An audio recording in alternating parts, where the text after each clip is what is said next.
Hello and welcome back to Andy's Amateur Adventures. Today I'm going to go over how to change your engine air filter on a 2017 John Cooper Works Clubman. So as you see, I have a ratchet, a medium-sized extender, and a T25 socket. And that is all the tools you need to perform this little task.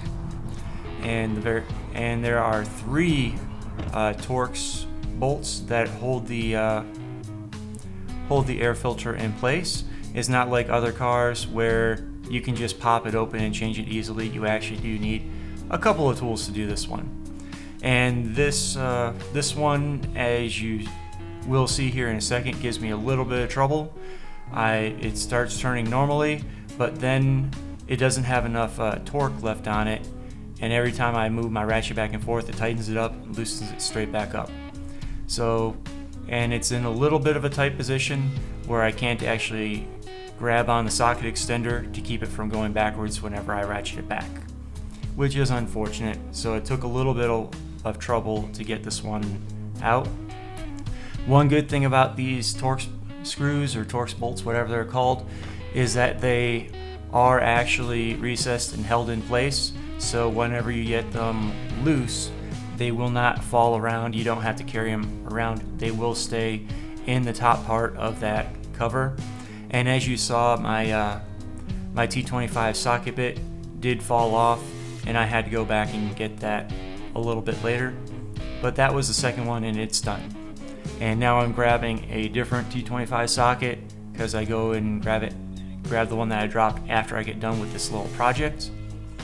And I'll be right back here in a second, and you'll see me taking out the third of the T25 screws or sockets, whatever you want to call them. And I noticed you couldn't see right there, so I adjusted the camera just a little bit so you could see. This is a relatively quick project. It's about 5 minutes from start to finish. You do this every 20,000 miles on your vehicle, which is neat because the engine oil, you change it every 10,000 miles, so it's very easy to keep track. You do the engine air filter change every 2 oil changes. And I did change the oil. You see I spilled a little bit when I was filling it back up. That's why the engine cover is a little bit wet with some oil. But here we are about to take it off. You do have to pry it up a little bit. Even when the screws are loose, it does take a little bit. And as you can see, the air filter was a little bit dirty after 20,000 miles. And I'll grab the clean one and I'll compare it to the dirty one. As you see, the clean one's nice and tan. The dirty one's a little bit sandy, a little bit dusty, and there's a little bit of black on the dirty one. And on the bottom side, the clean one was nice and white. But you just go ahead and set it in there. You don't have to push it down too hard. Whenever you tighten down your Torx screws, that's what's going to create the pressure, and it's going to set it there nice and tight. So you just screw all 3 of them back down again, nice and taut, and that will create the vacuum so that all the air will come in the appropriate way and they won't come in through the sides. And let me adjust so you can see this other screw. There it is, right next to the antifreeze, and it's nice and tight.